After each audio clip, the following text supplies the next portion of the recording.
નવસારીના નોકરિયાત વર્ગ માટે થોડા સમય પહેલા સારા સમાચાર આવ્યા હતા। અગાઉ જાહેરાત કરાઈ હતી કે મુંબઈથી વલસાડ સુધી આવતી મેમુ ટ્રેનને સુરત સુધી લંબાવાશે। જો કે હવે આ ટ્રેનના સમયને લઈને મોટો વિવાદ થયો છે।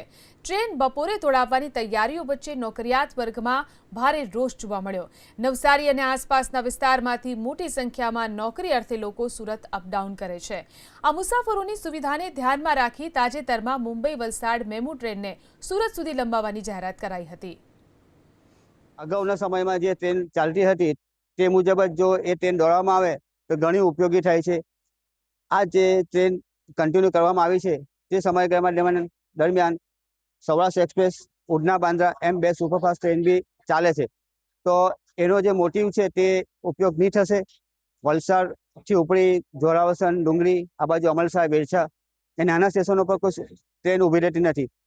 તો આ બપોરના સમય દરમિયાન જે ટ્રેન આ શરૂ કરવામાં આવે છે એને આપણે જૂના સમય પ્રમાણે જો દોડવામાં આવે તો ઘણી ઉપયોગી થશે। ટ્રેનનો જે સમય જે છે તે હાલ અત્યારે 2 વાગ્યાનો નક્કી કરવામાં આવ્યો છે કે વલસાડથી 2 વાગે જેવું કંઈક નીકળવાની છે અને ત્યારબાદ આગળ સુરત સુધી પહોંચશે 3:30 વાગ્યાની કે 4 વાગ્યાની આજુબાજુ।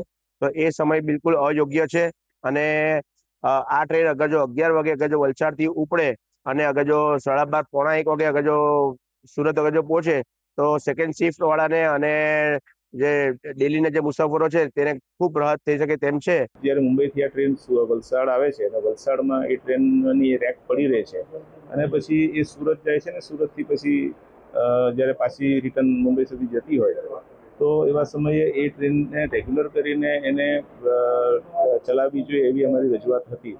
પણ તે વખતે જ્યારે આ મેન્ટેનન્સ બ્લોકની વાત આવી એટલે એમણે એમ કીધું કે જ્યારે પેસેન્જર સેફટીની વાત આવે તો એમાં રેલવે કોઈ પણ પ્રકારનું કોમ્પ્રોમાઇઝ નહીં કરે અને એટલા કારણે આ સમયે આ ટ્રેક પર કોઈ ટ્રેન ચાલે એમ નથી। એટલે એનો જે સમય છે સમય બીજી જે આપણે માંગણીઓ જે મુસાફરો કરે છે એ પ્રમાણે એ સમય એ જાળવી શકાય એમ નથી।